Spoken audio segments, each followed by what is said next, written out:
सर्व अधिकाऱ्यांचं आतापर्यंत मी माननीय आयुक्त यांच्याबद्दल मी टीका केलेली होती. मात्र मी माझे शब्द परत घेतो आणि आयुक्तांचं खरोखरच कौतुक करतो, कारण आयुक्तांच्या मार्गदर्शनाखाली माननीय उपायुक्त कर विभाग, माननीय उपायुक्त अतिक्रमण विभाग व माननीय उपायुक्त परवाना विभाग यांची पूर्णच्या पूर्ण टीम अतिशय सक्रिय झाली आणि त्यांनी एक सॅम्पल बेसिसवर आपल्याला म्हणता येईल, महेश बिल्डिंग सेक्टर 15 भूखंड क्रमांक 37 पालिकेपासून 150 मीटरच्या अंतरावर आहे.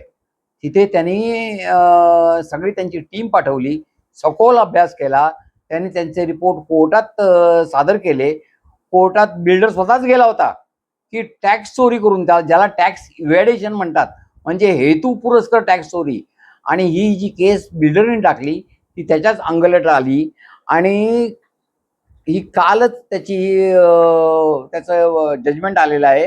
मी तुम्हाला ते पूर्ण जजमेंट शेअर करतो.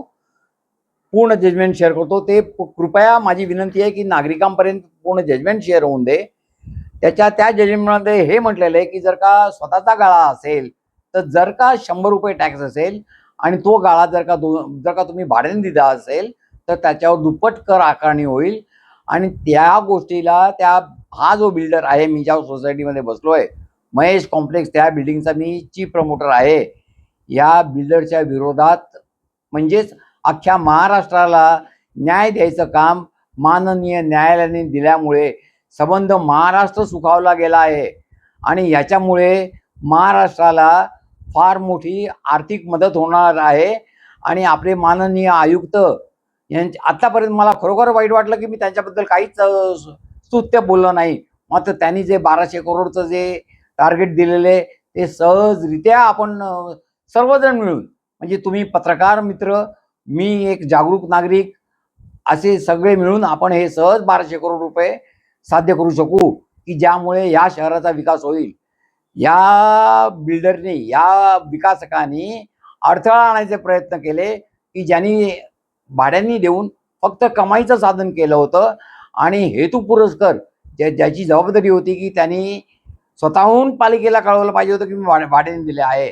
मात्र पालिकेच्या सक्षम अधिकाऱ्यांनी ते जाणून घेतलं, स्वतः येऊन त्याची चौकशी केली. आम्ही आमच्या परीने जे काही त्यांना डॉक्युमेंट्स द्यायचे ते डॉक्युमेंट्स दिले, त्याचं व्हेरिफिकेशन झालं, कोर्टात गेले आणि माननीय न्यायालयाने अतिशय चांगला निर्णय दिला की, आणि मात्र त्याच्यात रिलॅक्सेशन दिलं. कोर्ट थोडं सौम्य होतं, तात्काळ त्याच्यावर अरेस्ट वॉरंट पण इश्यू करू शकले असते, कोर्टाकडे तेवढी पॉवर आहे. मात्र कोर्टाने त्यांना 7 दिवसाची नोटीस दिली आहे. 7 दिवसामध्ये माझ्या अंदाजे, मी कदाचित माझे फिगर थोड्याफार पुढे मागे होऊ शकतील, मात्र आता त्याला तात्काळ 60 लाख रुपये भरायचे आहेत आणि पुढील 1 ते 1.5 महिन्याच्या आतमध्ये जवळपास 2 ते 2.25 करोड रुपये फक्त एका बिल्डिंग मधून येतील. आमचे सर्वांचे लोकनेते, लोकप्रिय नेते, आदरणीय माननीय श्री गणेश नाईक साहेब यांनी जे सांगितलं होतं त्याप्रमाणे पुढील 5 वर्षात, किमान 5 वर्षात टॅक्स वाढवायची काही गरज नाही. मात्र असे जे विलफुल डिफॉल्टर आहेत, विलफुल टॅक्स इव्हॅडर, म्हणजे ज्यांना हेतुपुरस्कर टॅक्स चोरी करायची आहेत, असे जर का आपण सर्वांनी मिळून शोधून काढले आणि जर का शासनाच्या आणि कोर्टाच्या निदर्शनास आणून दिले तर शहराचा विकास नक्कीच होऊ शकतो. आणि माननीय आयुक्त यांनी ज्याप्रमाणे टार्गेट दिलेलं आहे त्यांच्या म्हणण्याप्रमाणे 1200 करोड आपण सहजरित्या अचीव करू शकतो. आणि याचं पूर्ण श्रेय मी माननीय उपायुक्त परवाना विभाग, माननीय उपायुक्त कररचना, माननीय उपायुक्त अतिक्रमण विभाग या सर्वांना देईन, कारण या टीमने मिळून हे सर्व प्रयत्न केले.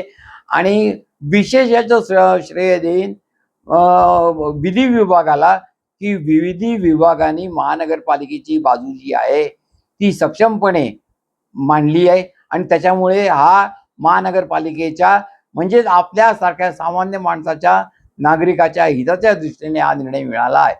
आता तात्काळ या आठवड्याभरात 60 लाख रुपये जमा होतील आणि हे सगळे जे काही पैसे ते शहराच्या विकासासाठी येतील. माझं पुढचं म्हणणं हे एकच आहे की असे बरेच विकासक आहेत की जे विलफुल टॅक्स इव्हॅडर आहेत, टॅक्स चोरी करायचा हे त्यांचा उद्देश आहे. तर आपण सर्वांनी मिळून आपण एक जबाबदार नागरिक म्हणून असे जे टॅक्स डिफॉल्टर आहेत ते पालिकेच्या नजरेस आणून देऊ आणि पालिकेचं उत्पन्न वाढवू, जेणेकरून शहराचा अर्थात राष्ट्राचा विकास होईल. कारण राष्ट्र विकास हेच आपलं शेवटचं ध्येय आहे. माननीय पंतप्रधान मोदीजींनी जे सांगितलं आहे, सबका साथ सबका विकास, हेच आपल्याला अनुसरून काम करायचं आहे. धन्यवाद.